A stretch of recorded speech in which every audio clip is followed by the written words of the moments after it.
Hey everyone, this is Brett Favre, Green Bay Packers Super Bowl champion, and you're watching Packers Total Access Live, your daily source for Packers content. Go Packers.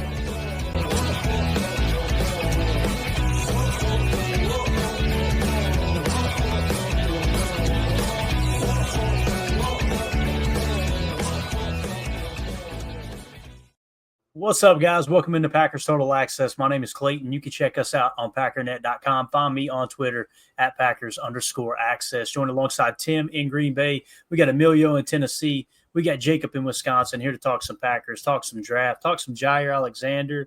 We're going to talk a little Elton Jenkins. We're going to do an NFC North mock draft per Andy Monday's request in the Patreon group. So that'll be a lot of fun as well. And, how we doing, gents? How's everybody's day? Doing good. Had to do a little deep dive on some NFC North rivals, but other than that, I'm doing good. Depressing, right, Tim? Yeah, for sure. Yeah, I was chilling. We had the thunderstorm, Clay, so I was Same. off for the day. Yeah, I almost went around the house. Almost went live a couple of times. I'm like, nope. I'm getting burnt out. I'm gonna lay back today. I'm gonna wait for the evening show. Jacob, what about you, man? Was the club hopping today? The club was a little bit dull. Mondays aren't great at the club, but all in all, it was pretty good. It was a nice day. It started out, it was snow on the ground this morning, and right now it's almost 55-ish degrees, so I can't be mad at that. Nice. All right, well, we got a lot to cover. Let's just jump into it. Before we do, let's hit the chat real quick. Paul Grant, good evening, guys. Clayton, random question. Why did the Packers give up so fast on Michael Pratt? Never did hear why. Always look forward to your show. Thank you so much, Paul, for the kind words. Listen, I was as surprised as anyone. You spend a draft pick on a guy. I expected them to at least try to protect him a little bit. I wasn't expecting him to be like the true backup, but when you spend a draft pick like that, you would expect him to do something along those lines. It caught me off guard too. The only thing I can come up with is they thought if they kept him on the roster, maybe they had already – I'm trying to think. They had not traded for Malik Willis yet, right? No. Or did they? No, That's correct. No, they moved on from Michael Pratt before Willis. Malik Willis deal, yeah. Okay. So it sounds like, if I had to guess, Paul, probably Goody already had his eyes and were in trade talks with the Titans about Malik Willis. That's my only guess. At least that makes me sleep a little better at night. Although Michael Pratt didn't make – I don't know if he made a roster, if he's on a practice squad or what happened with him. But I thought the issue with Pratt was he had all the physical attributes, great arm, all of those things, but he couldn't process the offense quick enough. That's what I heard was the deal. Yep. Yeah, could have been for sure. All right, let's see here. The aggressiver UFO. I'm trying to keep Jacob's head from getting cut off, but it just ain't happening. Read it there, Jacob. There you go. We can see like 65% of his head. 65%. 65%. That's what All right, Goot said he's not chasing pass rush, and he loves the edge route we have, so he better go Barron or McMillan or Emeka Egbuka. Ohio State, how you spell his name, I don't want to draft a freaking tackle round one. You're killing me, Jacob. What about a defensive tackle? Yeah. Hey, listen, I want the best player available. I don't care if it's a tackle. I don't care if it's a defensive tackle or what have you. But, I mean, in a perfect world, I think we would all agree here.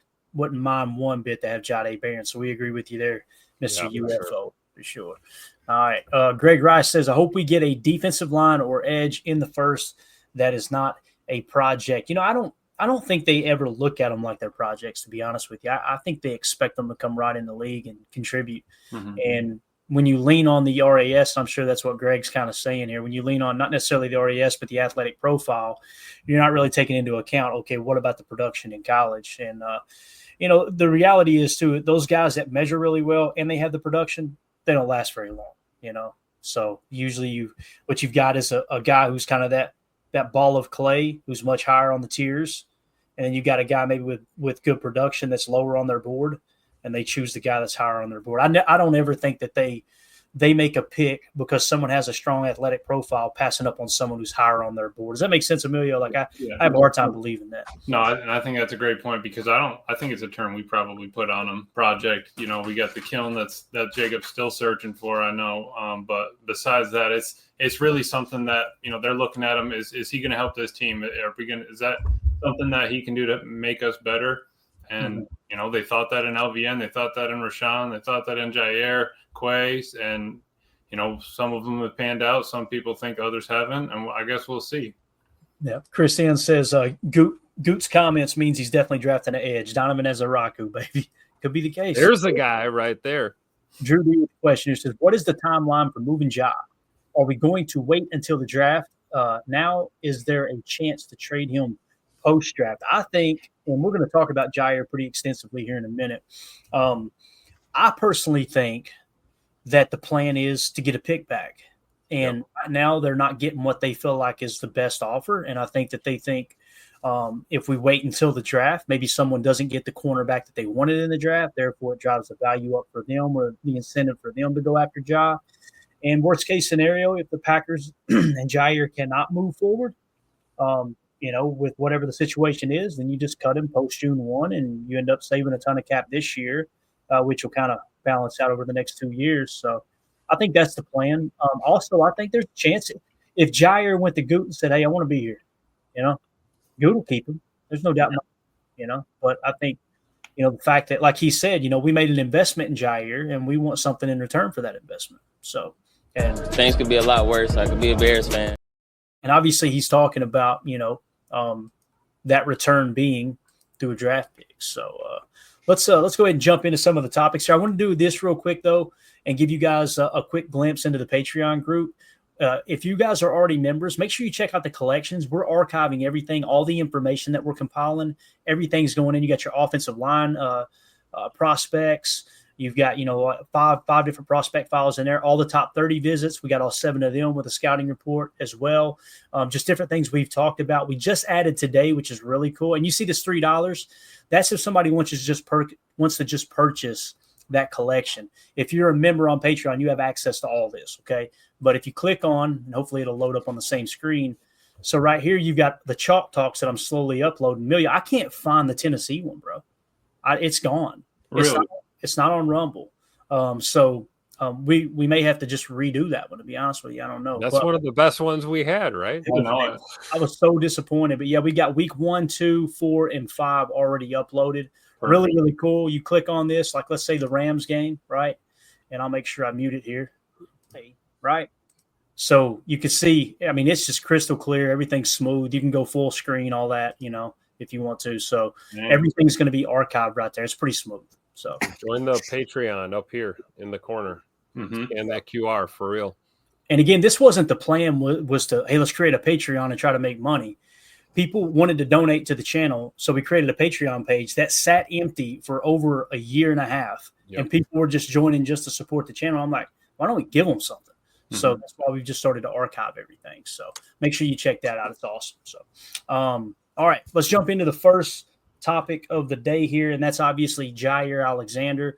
As you guys know, Goody spoke, and I apologize for the audio quality. I'm just glad that somebody shared it. I'm trying to remember who shared this. I want to say it was Ryan Wood or Matt Schneidman, one of those two guys. But Goody was asked about Jaire Alexander earlier today at the owners' meetings, and here's one of the comments that he had made.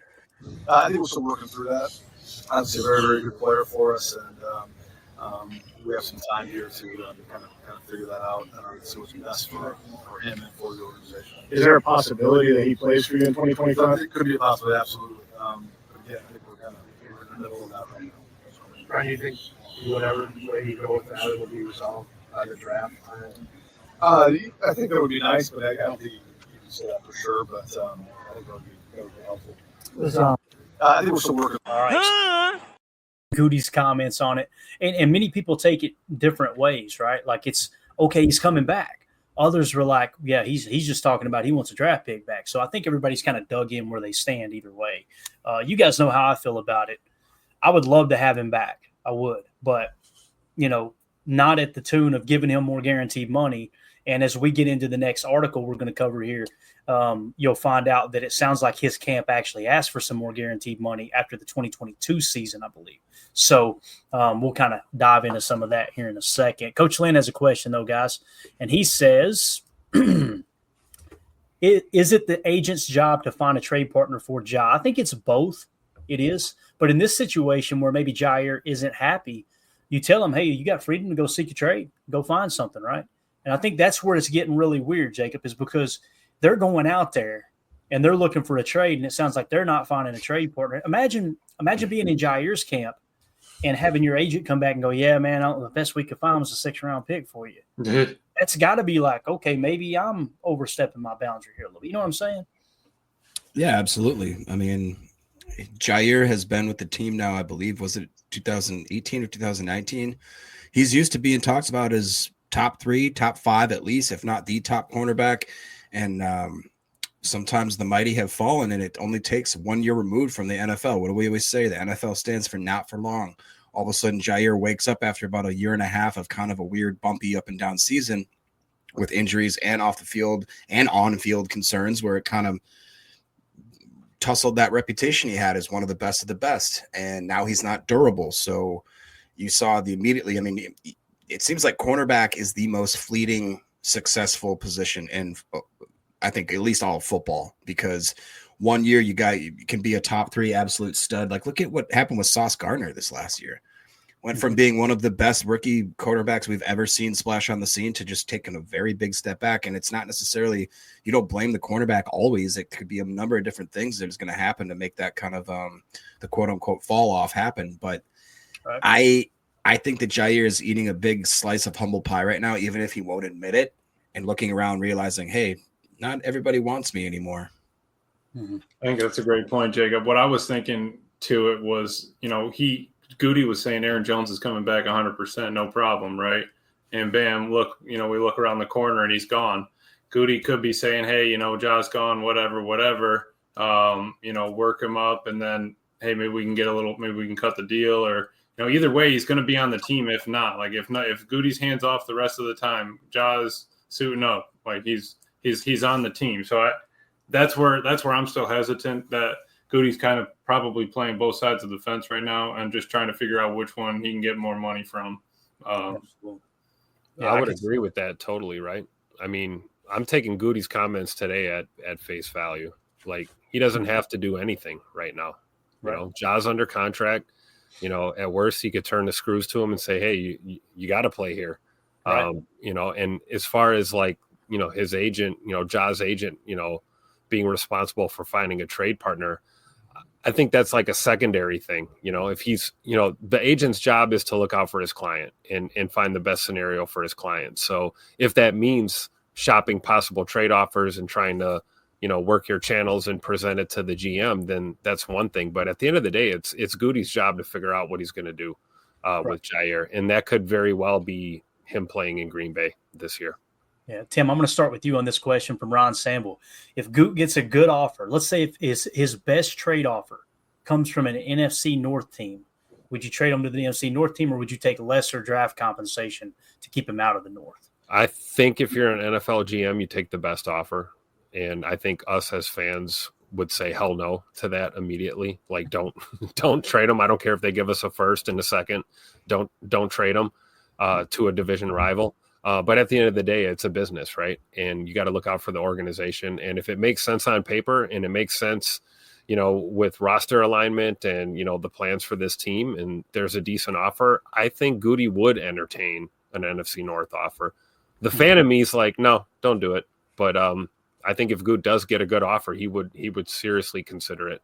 I do. I guess I'm weird too, Emilio, because when I hear that, if it's the best offer, yeah, hey, let's lace them up, bro. Let's go. Let's see if it was the right move for you. It's just like Aaron. The rumors are, Aaron was working out with DK Metcalf out west. It sounds like, and if he goes to Pittsburgh, there's a chance we could be playing the Steelers in Ireland against Aaron Rodgers, right? Sign me up. Let's go. Right. Let's crack skulls. Like, why are we? Oh no, I don't want to play that guy. Crap. You either want them on your team or you don't. And if you don't, go kick their ass. That's the way I see it. Yeah. I close my eyes and you tell me I get a first and a second, and you don't tell me who it's from. I'm hitting A as fast as I can on Madden. Trade me them picks, man. I gotta go, man. We're trying to move up in the draft. We're trying to get something done. Yeah. What do you think, Jacob? Would you accept an offer there, a better offer from an NFC North team, or would you take the worse offer from a team from another division there? As a fan, no. Like Tim said, if I'm the GM and I actually have like a stand, like if they're willing to throw me another round above anybody else, I'd grit my teeth and say, all right, let's go. That caveat asterisk, not to the Bears, just not to the Bears. Gotcha. All right, there you go. Well, let's get into kind of how we got here with Jaire, okay? You know, many people, they've got their stance on it. There's stuff I learned here that I didn't know. Like, I didn't know about the prior incident in Louisville. We'll talk about it. And it doesn't make me want Jaire any less. It's just when you kind of look at this, some people on one side, they're like, you know, he's really done nothing wrong. On the other side, you think he's the worst person in the world. Obviously, the truth usually falls somewhere in the middle, right? You got people who are big fans of Jaire. They're going to defend him. You got people that hate Jaire, he can do no right. But basically put this article together, Jaire Alexander, timeline of injuries and character concerns. You can find this on the Patreon group. Some of you probably already read it that you're a member in there. Here's a comprehensive list of Jaire Alexander's injury history based on available information up to March 31st, 2025. And then we'll have the personal issues after this, okay? So in 2018, his rookie season in Green Bay, he missed 3 games due to various minor injuries. Specific details not widely documented, but he played in 13 of the 16 games. Injuries did not result in placement on the IR, so he stayed fairly healthy as an NFL rookie. In 2020, he played in 15 of the 16 regular season games, missed 1 game due to a minor injury. Specifics unclear there as well. So he just missed 1 game his second year. And then, of course, you had this injury with the shoulder in 2021. Suffered a significant shoulder injury. It was an AC joint sprain in week 4 against the Steelers. Missed 13 regular season games due to the shoulder injury. Returned for the postseason playing in the NFC divisional round loss to the San Francisco 49ers. So, obviously, that was the big injury that kind of rerouted his career. In 2022, no major injuries reported. Played in all 16 games. 2023, he missed 9 games due to a combination of back and shoulder injuries, not the same shoulder as 2021. So it was actually the opposite shoulder, according to this. Back injury first noted early in the season. Shoulder injury separate from 2021, sustained week 9 against the LA Rams. He missed 4 to 5 weeks with a groin slash quadriceps injury. Then missed 6 consecutive games, weeks 11 through 16, it looks, due to the shoulder injury from the Rams game. Not placed on IR, but occupied a roster spot while inactive, returned for week 18 against the Chicago Bears and played in both playoff games, including an interception in the wildcard win over the Dallas Cowboys. Also served a 1-game suspension in week 17 for conduct detrimental to the team unrelated to the injury. Now we've got the injury from last year, obviously with the knee, right? And I didn't even realize it happened in the Jacksonville game. It feels like it was a lifetime ago, right?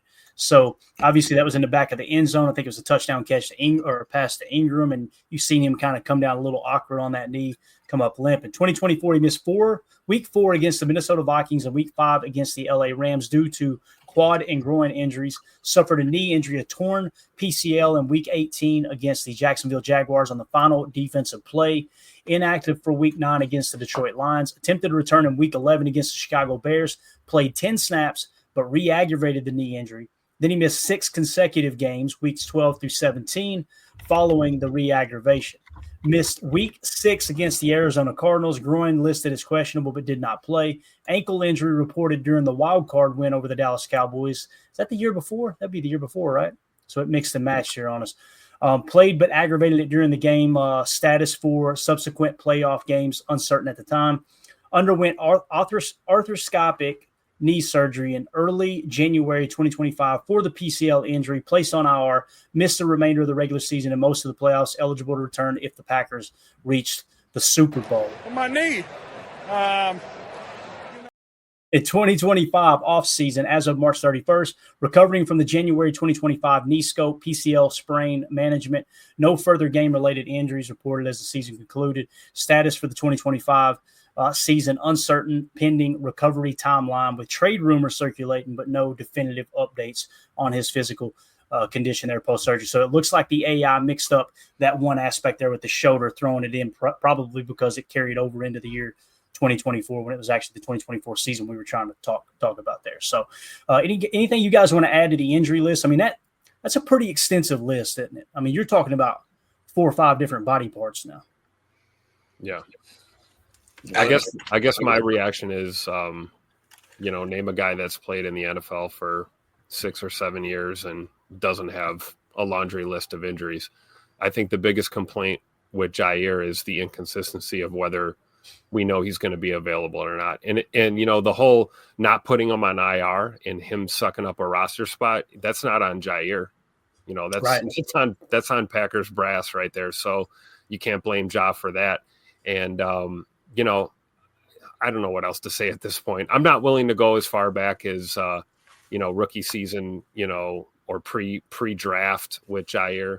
I'm willing to go back, you know, the last 3-4 seasons and really look at what we've gotten out of him for the money that we've paid and, you know, make our determination. So, you know, the conduct detrimental to the team kind of stuff, you know, I feel like, you know, I'm taking that as face value. I feel like they worked past that and worked through it. And I think Ja learned his lesson, you know, but, you know, the physical part of the game is a real thing, right? You know, you can't make the club in the tub, like we always say. So that's the most important thing. I think if we're getting a healthy Jaire in 2025, I feel fine if he's on our football team. I really do. But if it's another season of, you know, my groin, my knee, my ankle, my shoulder, you know, it's tough not to make a legit argument to move on at this point. And, you know, that's coming from, you know, the president of the John Money fan club right here. So, right. Yeah. Judy says, I hate that people call Jaire a miss now. He has been a hit, but his time in Green Bay is up. Yeah. I think he's been a hit too. I really do. Emilio, what do you got to say about the injuries there? I mean, the big thing that got me was, like I said, the multitude of the different types of injuries. And it's like moving forward, do you guarantee more money to keep him or do you move on? You know, that's where I think that's where I think Goody has all the upper hand in the world is, hey, you've been getting injured on us. Not that it's your fault, but it happens. So if you need to buy the warranty on the product that you know is going to, go belly up in a month, that's an issue. But I think that Ja can handle it if he, gets that mindset, comes out there ready to game. He's going to get hurt again. I can't keep paying him that kind of money. So I'd be all right with it, but he's got to either take a little less or we're not going to guarantee him as much because it's kind of tough. Got it. Jacob, anything on the injuries here, sir? I've kind of said my piece about Jaire. I think the last 2 years specifically, when you look at that kind of laundry list there, it just makes it easy, or it makes it easier as a fan, as somebody that's just kind of said, you match that with his attitudes that have happened here and there. It just seems like it's time to cut the cord. Hopefully, this isn't I don't personally want Jaire to, feel a type of way. I hope that he goes to another organization that understands how to use him properly, and he has a great back half of his career. And he's one of those guys that when he comes to retire, he acknowledges that his time spent in Green Bay was good times, and we go from there. But at this point, it just seems to be more writing on the wall that we got to get something done, and I think something's going to get done. It just probably isn't going to be on the timeline that the Packer fans want.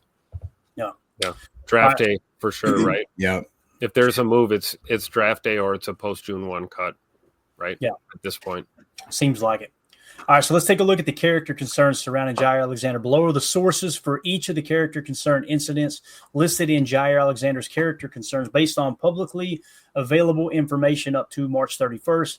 I've tied each incident to credible reporting or primary documentation where possible, focusing on news outlets, team statements, and firsthand accounts rather than speculation or unverified claims. All right, so in 2018, there was an incident. He was suspended for the 2017 Outback Bowl by Louisville for violating team rules, described as having, quote, a big personality with maturity questions during the draft process. I didn't know about that suspension. Did you guys know that he got suspended during the Outback Bowl? No. I had no clue about that. And then, of course, this was a GIF. I could not get it to upload. But when I see maturity issues, right? This guy, he basically calls an incomplete pass, and he went behind him and put his hands on his lower back and started skipping behind the dude, and the ref had to tell him to stop. It was the funniest thing. It reminded me, of course, of the gritty that he did on Justin Jefferson. So source is personal/maturity concerns. NFL.com's Lance Zierlein's draft profile in March of 2018 highlighted Alexander's big personality and noted some teams questioned his maturity, though no specific incidents beyond suspension were detailed. Packers GM Brian Gutekunst and scouting director John Eric Sullivan's comments post-draft framed it as confidence, not a red flag. And then, of course, you had the captain, the appointed captain issue right there in Carolina. I love how everybody's looking over like, what the hell is he doing out there? Look at Eric Wilson. Eric Wilson's like, really, bro? Yeah, you really doing this? This was supposed to be my 5 minutes of fame, and you just stole it. So even the refs like, what the hell are you doing out here, Jai? Yeah, we told you were going to be here. So the big thing with John, the personality aspect of it is like nobody minds a big personality if you're walking the walk and talking the talk. And I don't think there's anyone on this pod that would disagree that when he's healthy and available, he's a monster. One of the best. Yeah. The biggest issue is being healthy and being available. So the big personality to me is, I guess it's not as serious as some fans might think it is. When he's healthy and ready to play, he's ready to play, and we get the best out of him. The problem is the inconsistency. All right, so here in 2023, conduct detrimental to the team incident. He was suspended for 1 game of Week 17 for conduct detrimental to the team after appointing – I can't say it without laughing – after appointing himself captain and mishandling the coin toss in Week 16. I'm the captain now. That drop. Criticized it says in Week 16 against the Panthers, he criticized teammates and coaches indirectly. Now, I do remember him saying after that, when that happened, he said, I guess they didn't know that I was from Charlotte, is one of the things he said in the locker room. Like, no, I'm pretty sure they know, but they don't care. Like, they appointed captains. But anyway. Tupac LaFleur was like, that's a nothing burger. Sorry. Dude, and you remember also, he almost screwed up the call, remember? No, he did screw up the call. He deferred or did the wrong thing. And we're like, yo. So suspension and coin toss incident. This is just given everything that's verified. I know you guys know it's verified. We'll read it anyway. Official Green Bay Packers team statement announced the 1-game suspension for conduct detrimental to the team, citing the coin toss incident. Coin toss gate is what we should call it. ESPN's Rob Domofsky detailed Alexander's unauthorized captaincy and coin toss blunder. There's the blunder we talked about, right? Corroborated by video footage from the Packers-Panthers game broadcast on Fox. We're going to give him some.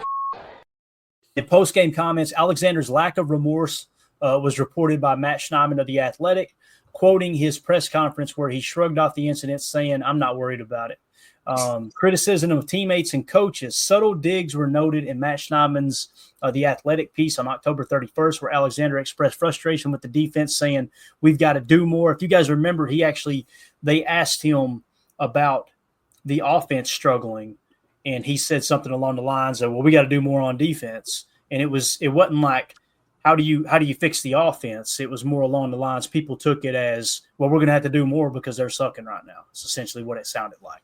That was how it was framed. Whether he meant that, I'm not going to sit here and try to pretend to read somebody's mind.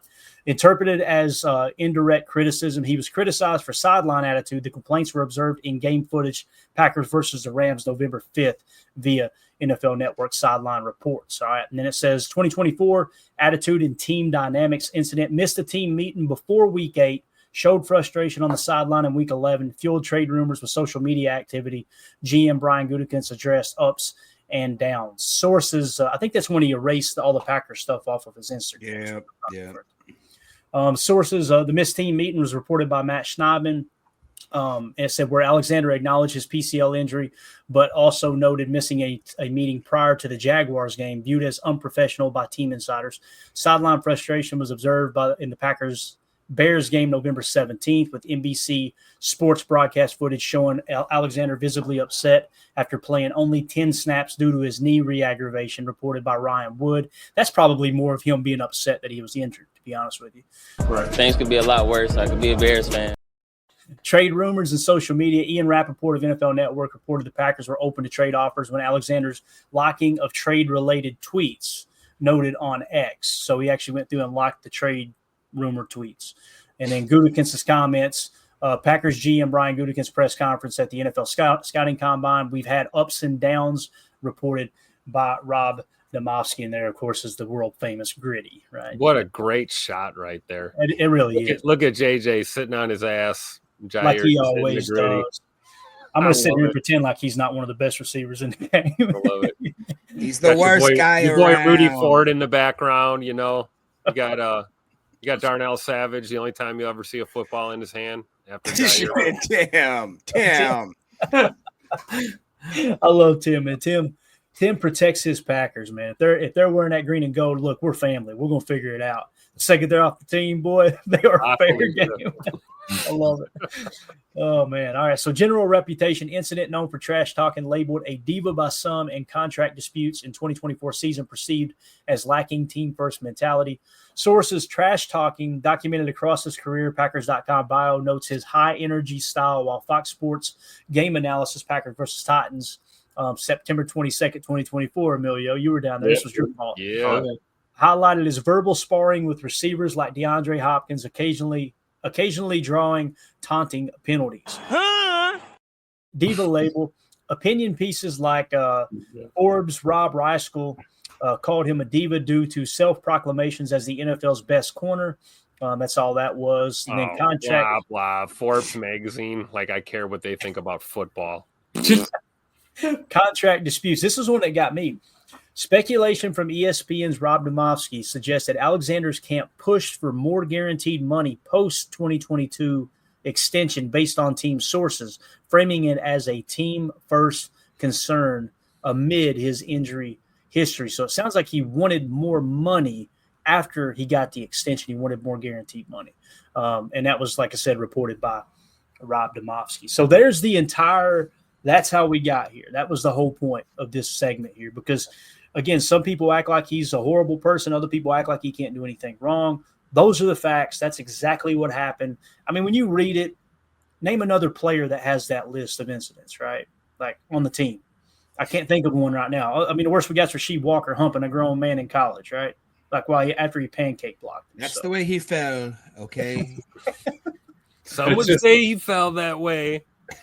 After reading all that, Clay, it's just not that's not the Packers style. I mean, I feel like Jerry Jones would swoop him up in a minute and be ready to roll. He'd put him right on the team, good to go. It's tough when you just line it all up like that, starting with the injuries and then going all the way through off the field. Right. It's kind of brutal. It reminds me of my write-up history, like in middle school and high school, where it was like he's a great player, but he disrupts class. It's like the Michael Scott. I always used to get marks saying how I would be the biggest disruptor in class. Like I feel like Jaire was just kind of like he's just Jaire. He doesn't care what's going on. Jaire is going to be Jaire in any and every situation, and it's like you really do. You love him when he's playing prime Jaire, but when he's not, you're like, why is he still talking? Like he's very hurt. What do you guys think too about somebody that I believe it was the play that when Jaire went in for the I think it was a run defense tackle where he threw his shoulder in and messed his shoulder up. He was not the same player since that play. He was not. You know what I mean? He was not the same tackler for sure. I'll give right. Yeah. I think, and then it affected his play. I would totally agree. Yeah. I wonder if that affected his mentality as well, where he started to think, I got to be more boisterous, more kind of outlandish. I got to be more cocky to kind of solidify myself because now I'm self-conscious because I know I'm not going to go in and throw my shoulder down the way I used to. So now it's more of like, does that make sense? He's overcompensating a little bit. Yeah, and I mean, sometimes you need that you need that personality on the team. Not that, you want the whole team to have it, but once in a while you can have a guy that has that kind of, my stuff doesn't stink sort of mentality, but he gets, a little out of hand with it. You can reel that in sometimes, but if it's getting out of hand, if he's got all these injuries, he's got off the field problems, at some point you might need to just let it go. I mean, you've tried your best, you kept him around, you paid him. He was, he performed well for you.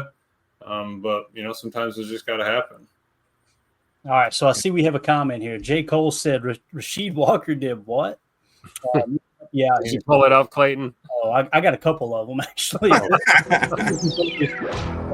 Breaking news. All right. Let's go back to February 16th, 2022. So Rasheed Walker's playing left tackle here, gents. I'll let the tape do the speaking. Here we go. You'll see a little pancake block way of taking care of business, and he finishes. Here's the guy. That's what we're talking about right there. I know it's a family program. All right, so there's that one.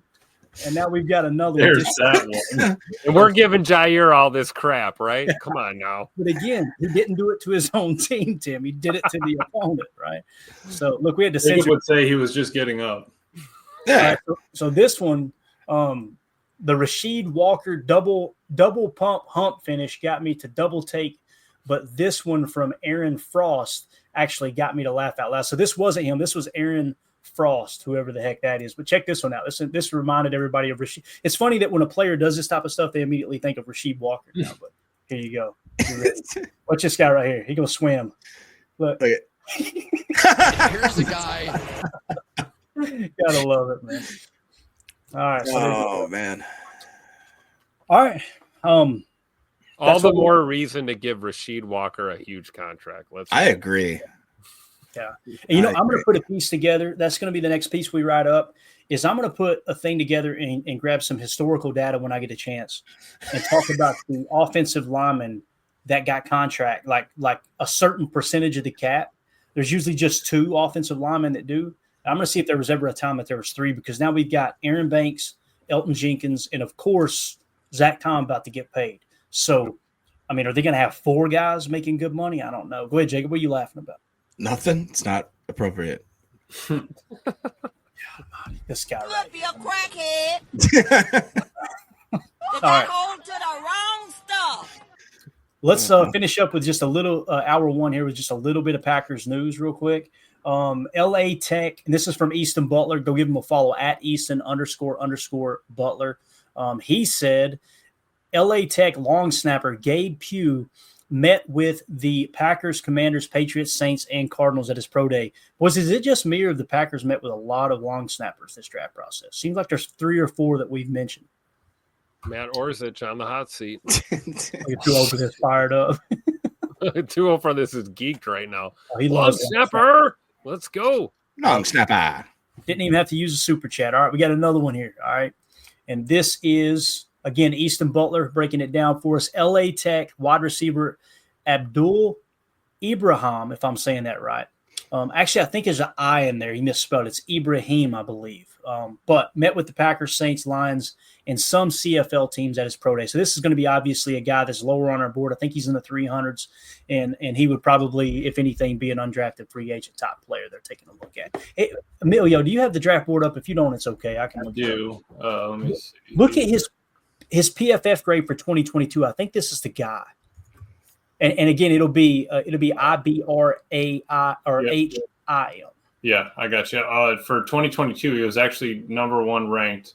Now, here's the thing. We didn't have a slot for 21. That's actually his 2021 grade. He was the highest graded wide receiver in 2021 in all of college football. And obviously he had to meet a certain minimum amount of snaps. So he probably had 300 snaps or so at least. So now after that, where did he rank position? 914 and 1,026 respectively. So that's kind of brutal. Anytime you say – what's that?